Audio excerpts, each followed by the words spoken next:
Watch quirky, slapstick, romantic, and witty comedies only on erosnow.com. Good evening, ladies and gentlemen. I'm sure that you'll all agree that it's really quite difficult to find words to describe what we have just witnessed. But if I can put some thoughts together, firstly, I would like to acknowledge many things. But firstly, of course, the fact that it is a woman that has directed this effort.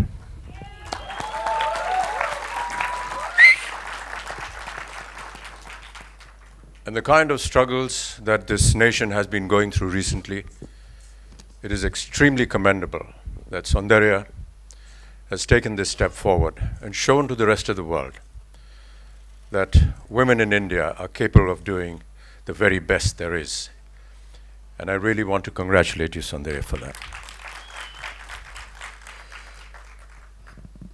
What can I say about this young man who stands next to me? We have been very close to each other. Rajni has always been like a family to me. We have worked in each other's films. We have worked together on common films. And there's always been a certain grace, a dignity, a humility, a down-to-earth quality that has always preceded him and always you find exhibited when you work with him. I cannot go into describing all that he and I have shared, but there have been many moments when off the screen we have spent time together and discussed life, discussed cinema.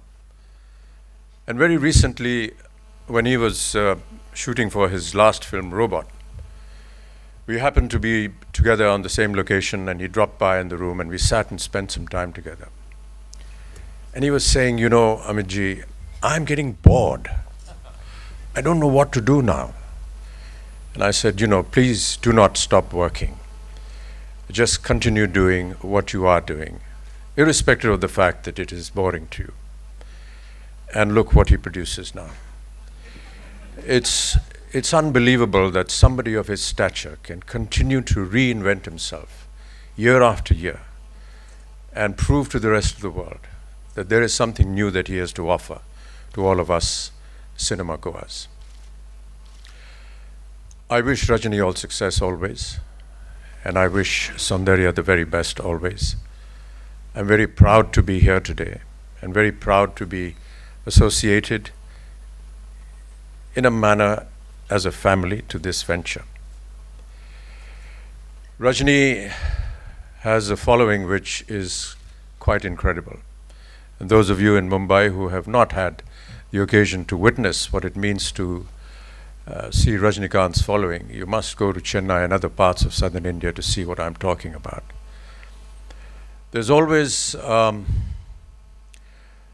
at least several weeks before you can get a booking to his film, because his fan following is so great that his fan clubs, they simply overtake the film and they fill up the theaters. And you never get a chance to watch the film, say, first day, first show. And then after several weeks, when you do happen to buy a ticket to go and see the Rajni film, you have to go several times again to see it because you can't hear anything. The applause, the cheering, the kind of frenzy that happens inside the theater is just unbelievable. I hope that the theaters are filled for Kochadaiiyaan for years and years and years to come. And I hope that people like me who would want to go to the theater and see it have to wait for several years before we can go and see it. I'm really proud of you, Soundarya, and really, really happy that you've done something like this. And as I said earlier, you've really shown the women of the world that women in India are very privileged and they have an empowerment that is equal to any other woman in any part of the world. In closing, I'd just like to say, Steven Spielberg, when he saw Avatar, said, when the history of Hollywood cinema will be written, it'll always be before Avatar and after Avatar. May I just say on the 100th year of Indian cinema that when the history of Indian cinema will be written, it will be before Kochadaiiyaan and after Kochadaiiyaan.